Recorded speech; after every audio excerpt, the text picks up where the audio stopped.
Neirin, anolgeillion, diolch am y darlleniad, diolch am y croeso, y cyfle I rannu yn y gair efo'n gilydd heno, yn y pnawn yma. Da ni am droi I ardd Gyffredinol, lle bu Iesu Grist lawer gwaith yn ymwelldiog yn gweddio. Ond da ni'n ymweld ar ardd ar y noson dyngedfennol yma, dydan. Lle gweddiodd o'r weddi fawr yna. Aba, Dad, mae popeth yn bosibl I ti. Cymer y cwpan chwerw yma o ddiarnau. Ond paid gwneud beth dwi eisiau. Gwna beth wyt ti eisiau. Dyma'r noson y gadawodd o'r uwch ystafell, chamu allan i'r dywyllwch nos, ac I wynebu tywyllwch yr awr fawr oedd o'i flaen o. Mae'n amseroedd pan da ni angen ein gilydd, yn does? Ers yn blant, da ni'n plant yn dweud aros fo fi, mae'n dywyll, dwi'n isio bod ar ben yn hun. A da ni'n gwybod hefyd, mae dolion, fel oedolion, da ni, so rhywbeth anodd o'n blaen ni, rhywbeth da ni isio, da ni ofn I wynebu, da ni'n dweud, ti efo fi, dwi isio dy gwmni di. Da ni fath wedi'n creu gael cwmni'n gilydd, ac I fod yn gefn yn gilydd, ac yn gymorth yn gilydd. A'r noson yma, mae Iesu Grist, mab Duw, yr un yn gymerodd ein natur ni, a ddallan un ohonom ni yn teimlo'r un angen. Mae angen am ei ffrindiau, Pedr, Iacob, Ioan, a mae'n dan hwy mewn efo fo i'r fan yma o weddi. Pam? Oedd yr awr fawr dywyll yma o'i flaen o. Roedd y groes o'i flaen o. Roedd y poenydio erchill, y ffordd erchill mae o ddienyddio o'i flaen o. Fydwn ni'n dirnad y pwyna yna, John. Da ni di arfer, jyst sôn, croesrwydd I wydef, yr holl bwyna. Roedd y pwyna emosiynol o'i flaen o hefyd. Rwy'ch chi y profiadau yna o gael I adael yn unig ac ar ben ei hun. Y profiadau yna o gyfaill, neu nhw wedi cyfri hyn yn gyfaill yn dod ag yn ei frydychio. Y profiad yna o gorfod sefyll o flaen yr awdurdodau yna a deud dim ar holl gelwyddau yn cael ei ddeud amdano fo. Yr holl erchyllderau yma, emosiynol yma, y pethau yma oedd o'i flaen o. Ac oedd hynny'n chwerw. Ond pwyna iddyn nhw yma, llawer un wedyn o bobl ffydd wedi gorfod I dioddau hefyd. Ac wedi dioddau nhw'n ddewr ac yn gryf. Ond roedd yna rhywbeth arall yn aros yr harglwydd. Roedd yna fed cwpan o'i flaen o. A hwn oedd yn ei boeni fo fwyaf. Y cwpan mae rhaid o'i yfed i'r gwaelod. Cwpan fydda'n neud o wyddi allan fy niw, pam yn cadewaist. Pam ti di troi cefn yna? Pam ti di ngadael I? Fydda'n dod â fo i'r awr yna. Pam fydda fo'n cymeryd pechodau'r byd arno ei hun. A phan fydda fo'n cymeryd llyd cyfiawn Duw arno ei hun. Mae'r cwpan, pan ni'n edrych yn ôl trwy'r ysgrythura, da ni'n gweld bod cwpan yn ddarlun o hyd, yn darlun o lyd Duw. Llyd cyfiawn Duw. Yn erbyn drygioni a thechod. Dych chi'n meddwl, troi jyst dau enghraifft, llyfr Job, gadael nhw brofi dinistr eu hunain nawr, ac yfed oedd I gofaint yr un sy'n rheoli popeth. Neu da ni'n mynd I llyfr proffwyd Jeremia, pan ni'n cyhoeddi'r farn Duw ar Juda a'r cenhedloedd eraill. A mae'n dweud, mae'r arglwydd Duw Israel yn ei ddweud wrtho I, cymer y gwpan yma gen I, mae'n llawn dop o win fy llyd. A dyma'r gwpan. Oedd yn poeni'r arglwydd Iesu. Nid mynd I farw I fynd at y tad, ond I gael ei wahanu oddi wrth y tad ei mwyn ni. Da ni am edrych ar y digwyddiad yma yn y gardd. Jyst cyfeirio at y 3 peth, gan obeithio gallai fod yn fyr. Y peth cyntaf dwi eisiau ni edrych arno wedi gweld bod Iesu'n hollol effro i'r hyn oedd yn digwydd. Ond ar y llaw arall oedd y disgyblion yn cysgu. Da ni'n gweld hefyd yma fod yr Iesu yn dangos ei gariad i'r eithaf yma yn ei hunan Abers. Tra mae gynno fo un oedd wedi dweud i fod o'n gyfaill, Judas, yn ei fradychio. Ac mae da ni'n gweld hefyd fod yr Iesu yn sefyll tra mae pawb arall yn rhedeg i ffwrdd a'i adael o ar ben ei hun. Yn gyntaf, da ni am edrych ar ffaith fod yr Iesu yn effro a'r disgyblion yn cysgu.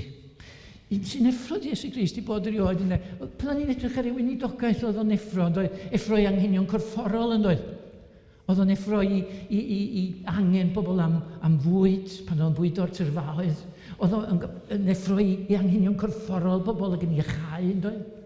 Roedd o'n effro i anghenion emosiynol, teimladau, pobl oedd o beichiau, trymion, pobl dwyddwch ataf i bawb sy'n flinderog ac yn llwythog, meddwl fo, ac mi esmwythaf arnoch. Roedd o'n effro i'w hangen i am gymod a Duw, ac am fyddiant. A mae'n rhaid fuan iawn yn dechrau dweud hynny. Y claf o'r parlus wedi cael ei ollwyn ar fatsas ato fo. Maddeuwyd y bechodau, meddwl wrth nhw. A roedd o'n ymwybodol o'r hyn oedd o'i flaen o'r cychwyn rwysut. Da ni'n weld o'n yn ei ffordd mae'n siarad. Chi'n gofio Cesaria Philippi, mae Pedr yn dweud, o ti yw Crist, mab y Duw byw. Ac yna'n sydd wedyn, mae Iesu Grist yn dweud, fel hyn mae Marc yn dweud, dechreuodd esbonio iddyn nhw, fod yn rhaid iddo fo, mab y dyn, ddioddef yn ofnadwy. Byddai'r arweinwyr i ddewig y prifoffeiriad a'r arbenigwyr y gyfraith yn ei wrthod. Byddai'n cael ei ladd ac yna'n dod yn ôl yn fyw ddeuddydd wedyn. Roedd yn siarad mewn ysgrythur yn hollol blaen gyda nhw. A mi fydd o bwysleisio hynna drosodd a drosodd pan da ni'n darllen yr Efengyl. A da ni'n gweld i bod o'n hollol effro bod rhaid rhoi brydwers. Bod rhaid rhoi einioes yn brydwers. A da ni'n clywed darluniau gyda fo. Mae'n darlunio un fel bugail. A mae'n dweud, mae'r bugail fod i'r bugail sy'n cadw neffro ac sy'n rhoi einioes dros y defaid. Fel na mae'n siarad. Fod o'n dymuno ffordd arall, mae'n gwybod na dos ddim ffordd arall. Mae'n deall na dos ddim ffordd arall. A mae yn ildio i'r ffordd yma drefnwyd. A mae'n fodlon. Hyfed cwpan di gofaint Duw. Y Duw cyfiawn drosom ni. Mae'r ysgrythur yn gorfod cael ei chyflawni, meddwl fo. Meddwl wrth y rei oedd yn dod i'w ddalo. Ydw i'n arwain gwrthryfel neu rhywbeth? Ai dyma pam mae angen cleddyfau a pastynau yma? Pam wnaethoch chi ddim faristio yn y deml? Ro'n i yno gyda chi bob dydd yn dysgu'r bobl. Meddwl wedyn, ond rhaid i bethau ddigwydd fel mae'r ysgrifau sanctaidd yn dweud. Ond am y disgyblion, maen nhw'n cysgu. Maen nhw'n cysgu pa ddylan nhw fod yn effro. Yn effro i angen Iesu am eu cefnogaeth nhw, i ddechrau. Yn effro i'r hyn oedd ar fi'n digwydd. Yn effro i fwriadau Iesu Grist. Mi ddylion fod yn effro i'w angen o'n ddiogelwch, rhag y gelyn, a rhag temptasiynau, ond fe cawn yn cysgu.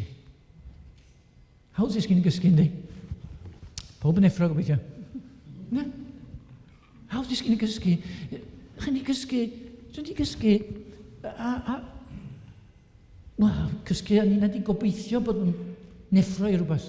Cofio gwneud yna pan o'n i'n ifanc. Aros i fyny weld rhyw raglen ar y teledu, ac raglen drosodd, a gadag ond oedd y blanc oedd ar y sgrin ar y diwedd. Y cwbl di mynd, di colli fo. Neu, wedi cysgu am llygydd yn gorad, law ar gwaith, mae rhywun yn siarad fo fi, maen nhw'n deud rhywbeth wrtha fi, neu'n gofyn rhywbeth i fi, a sgyn i mor syniad llia be maen nhw wedi ddeitha. Da ni'n cael ei cysgu am llygydd yn gorad. Mae yna pobl wedi cysgu a trychineb wedi dod i'w rhan nhw'n cysgu wrth dreifio a wedi troi yn angheuol. Cysgu yn rhywbeth mae'r arglwydd yn dweud ni am beidio Gall prysurdeb i'n byw ni. Neu ni gysgu'n ysbrydol chi. Gall ni golli'r blaenoriaethau fel pobl. Gallwn ni fod mewn stad o flinder fel eglwys. Oherwydd mae gyda ni gymaint o bethau da ni'n trin a'i trafod. Trafod cymaint ar ein hadeiladau, ar fan rheola, ar ei sylw i ryw drefn sydd ganddo ni. Nes weithiau, da ni'n gallu peidio bod yn neffro i wrando ar yr arglwydd. A peidio bod yn neffro i'w ewylluso ar ein cyfer ni. Gallwn ni anghofio'r pethau hanfodol. Troi at y ymylon, a'i greu nhw'n bwysig. Gallwn ni anghofio'n gilydd. Anghofio ein eglwysi, ein pobl, ein cymunedau, a'r byd sy'n mewn angen. Gallwn ni anghofio anghenion corfforol, anghenion emosiynol, ac ysbrydol pobl o'n cwmpas. Mor hwydd. A mi allwn ni fod mor gysglyd fel bod ni'n neffro i angen pobl i glywed a gweld yr Iesu a deall i aberth drostyn nhw. Cadwch yn deffro, nes i Grist wrth i ddisgyblion. Deffrwch. Deffrwch. Byddwch chi ddim... Deffrwch o'ch cwsg. A mae eisiau'n deffro ni na. Mae ysbryd.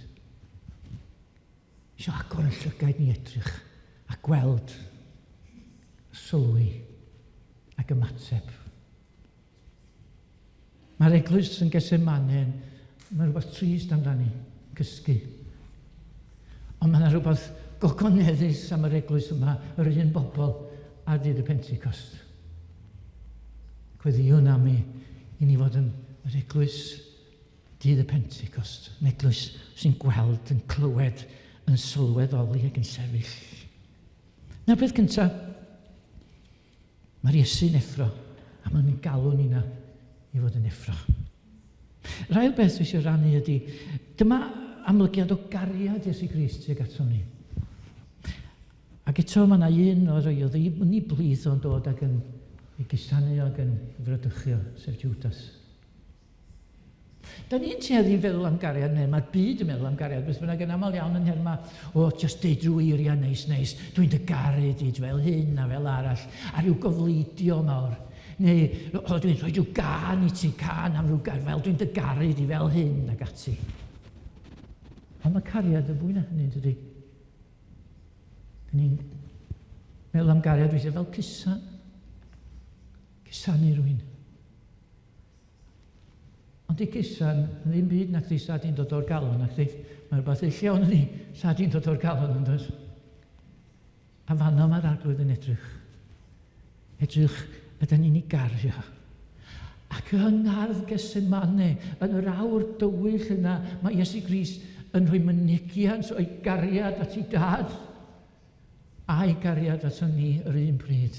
Trwy ddweud, gwndheler diwyllus. Mae'n cyflawni'r gyfraith. Mae'n caru Duw yn berffaith, mae'n caru Gyffredinol yn berffaith, a mae'n dweud, gwneler diwyllus. Dwi'n fodlon mynd i'r groes. Mae'n y cyfiawn yma yn rhoi hun dros yr anghyfiawn. Fel y dygau ni at Dduw. Dyna pam roedd o ddwylo pyr ar led. A dyna pam nad o wisgo coron draen. Ia, mwyn i'r brwns gael bod yn lan fel hyfryd liain maen. Ond mae yna Judas yma hefyd yn dod â'i gysanu. Rhywbeth da ni'n feddwl amdano fel cysan, rhywbeth hardd, athro dwi'n gydnabod ti. Ond o'n am dymder i'w eiria fo. Yn allanol roedd y gysan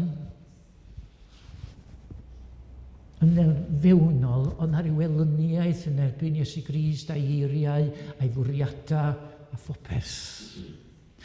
Oherwydd yn y gysan ac yn y cyflaid, cwbl oedd o'n dweud oedd, dyma fo, cymerwch o ymaith, dwi'n eisiau byd i wneud efo fo. Gysan bradychiad oedd hi.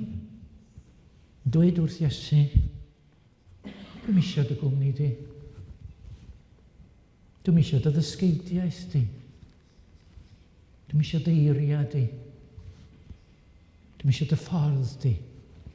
Neu falle fod o'n ceisio, meddwl rhain, ceisio gorfodi Iesu Grist i fod yn Fesia, oedd nhw wedi ddisgwyl. Ond eisiau fod yn Fesia i agenda fo, fydda hynny. Nid agenda'r tad yn y nefoedd. Nid ei agenda yr arglwydd ei hun.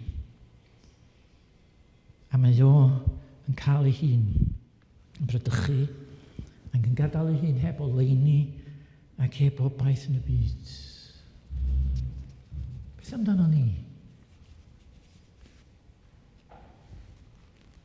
Yn y rypyd yma, dwi'n siŵr i ni wylio rhaid bod yn arwynebol ein ymateb i'r arglwydd. Rhag ceisio cael Iesu Grist i ddilyn ein agenda ni, ein ffordd ni. Gallwn ni ganu, gallwn. Fatha bod ni'n cusanu'r arglwydd. Os ydy o'n dod o'r galon, di o'n ddim na chdi. Mae'n rhaid i'n can i ddod o'n calon ni. Gallwn ni edrych ar y gair a'i wybod o, a deall lot o amdano fo, hebyd ar ôl gyffwrdd ein henaid ni, yn goleuo ni i bwyd i'r arglwydd, i waith drosom. Gallwn ni gofio'r groes ydnod, heb ddiolchgarwch yn ein calon, heb brofi rhin y gwaed gwallwyd droson ni. Ie, mae'n hawdd dilyn traddodiad, heb ei difyrwch a ffydd. Ond mae'r gair ma'n yn gwadd ni i edifeirwch, i ffydd ac i ymddiriadaeth. Sut da ni'n gwybod bod ni'n caru'r arglwydd? Mae lot Pedr yn ein troi bod tro. Pedr nath wadu, Pedr nath dynnu cleddyf a trio rheoli pethau ni ffordd ei hun. Pedr nath gerdded o hirbell pan oedd yn falla mi fod i gerdded o gwbl. Pedr nath wadu dair gwaith.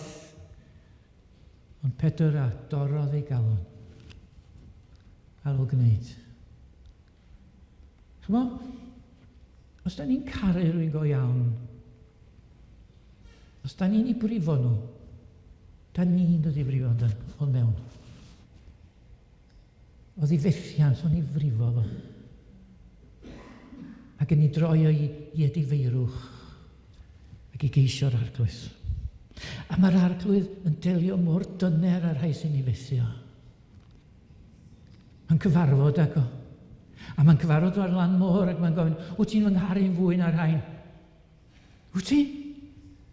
A mae'n dweud, ti'n gwybod arglwydd, ti'n nabod fy nghalon i arglwydd mewn y Pedr. A mae'n nabod yn calonna ni na hynny, y pnawn yma. Mae'n deall os oes na rhyw gariad yn calon ni, os bod ni wedi methu, efallai. Bod ni wedi siomio. Bod ni efallai ar adegau di mynd trio mynd wneud pethau'n ffyrdd yn hunain.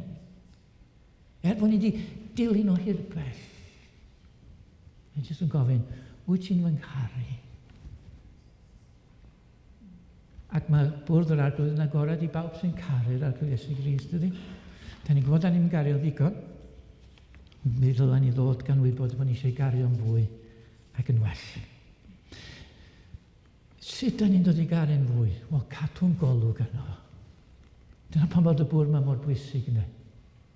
Bod ni'n cael golwg ar aberth Crist drosom, yn rhoi hunan drosom. Ac rydyn ni wedyn yn ei garu ef, a mi ddo ef yn gyntaf yn caru ni. Medda llythyr Ioan. Felly mae'r Iesu'n caru, mae'r Iesu'n effro, mae'r Iesu'n rhoi ei hun yn aberth, mae'r Iesu'n caru, mae'n galw ni fod yn effro, mae'n galw ni i feddiannu'r cariad, gael ei meddiannu gan y cariad yma. Ac yn ola mae'r Iesu'n sefyll ei hunan. Mae'n sefyll, mae'n gwneud safiad ffydd, dydy, yn y fan yma. Mae'n risg, ella. Mae pobl yn dweud, mae'n risg mewn ffydd. Dos dim, nag oes. Da ni'n meddwl, mae pobl yn meddwl bod ffydd yn gofyn am ryw risg. Da chi jyst trystio. Ond does dim. Ni'n cofio rhyw ferched yn y pentra lle ni'n byw, yn mynd i ddysgu nofio rhyw dro. Nithon nhw ddim dysgu nofio. Oherwydd nhw ofn gollwng gafal ar yr ochr y pwll. Oedden nhw'n credu byddai'r dŵr yn ei dal nhw. Os y bynta nhw'n dawr, nhw'n teimlo hynny'n y syddo. Ond y gwir ydy, ynde? Os di rwy'n yn ymddiried, bod chi'n teimlo bod chi'n mynd lawr, da chi yn arnofio. A ffydd ydy hynna. A dyna be mae'r arglwydd. Mae'r arglwydd yn ymddiried yn ei dad, yn ymwiriad yn ei drefn. A da ni'n dathlu heddiw fod wedi sefyll ei hunan, cyfarch y dorf a dweud, oedd wedi dod i'w ddal o, cyflawned yr ysgrythura. Da ni'n dathlu i fod o wedi rhoi, wedi dweud wrth y rhai oedd yn curochoelio ni ddwyddo fo. Dad maddau fynd, canis ni wyddons, pa beth yma'n sy'n ni'n neithir. Da ni'n cofio roedd o, wynebu y cwbl, derbyn y poen corffolol, heb dar yn ôl. Derbyn y poenau emosiynol, hollol dawel heb rwgnach. Derbyn y boen, y filltydd o gael ei wahanu oddi wrth ei dad, dros hwmni. Do fes hafodd yr Iesu hunan. Fe roes ei ddwylo pyr ar led, fe wisgodd goron draen, mwyn i'r brwns gael bod yn lan, fel hyfryd liain maen. Fe gyflawnodd o'r ysglythyr. A da ni'n cofio'r llyfr proffwyd Eseia yn dweud wrthon ni, do, gafodd ni anafu am ein bod ni i gwrth ryfela. Gafodd ei sathru am ein bod ni ar fai. Gafodd ei gosbi i wneud pethau'n iawn i ni. Ac am iddo, a fo gael ei giro, cawsom ni ein iachau. Di ni gyd wedi crwydro fel defaid. Pob un wedi mynd i ffordd ei hun. Ond y mae'r arglwydd wedi rhoi ein pechod ni i gyd arno fo. Chael ein anodd sefyll nath o disgyblion yn yr ardd. Neu ceisio sefyll yn ei ffordd ei hunan a chymryd cleddyf. Ond yn y bôn rhedeg i ffwrn eithon nhw a iadal o. Dydy sefyll bob amser ddim yn hawdd, ond galwad i sefyll trwy ffydd i galwad yr Efengyl, de? Sefyll yn diogelwch breichiau Iesu Grist. Sefyll mewn gwnaeth yr eglwys fore. Da ni'n cofio nhw'n sefyll yng nghanol Jerusalem. Bellach yn deall be oedd wedi digwydd. Yn gallu deall pwy oedd yr arglwydd, be oedd wedi wneud drostyn nhw. Yn deall ei fuddigoliaeth o y trydydd dydd. Yn caru y byd gymaint fel bod nhw fod yn rhaid i sefyll yng nghanol Jerusalem. Ymysg y bobl wedi croesoelio eu harglwydd. A rhyw fynegiant o gariad at ddiw yn ei moliant ac yn ei haddoliad. Ac rhyw gariad rhyfeddol at ei gilydd.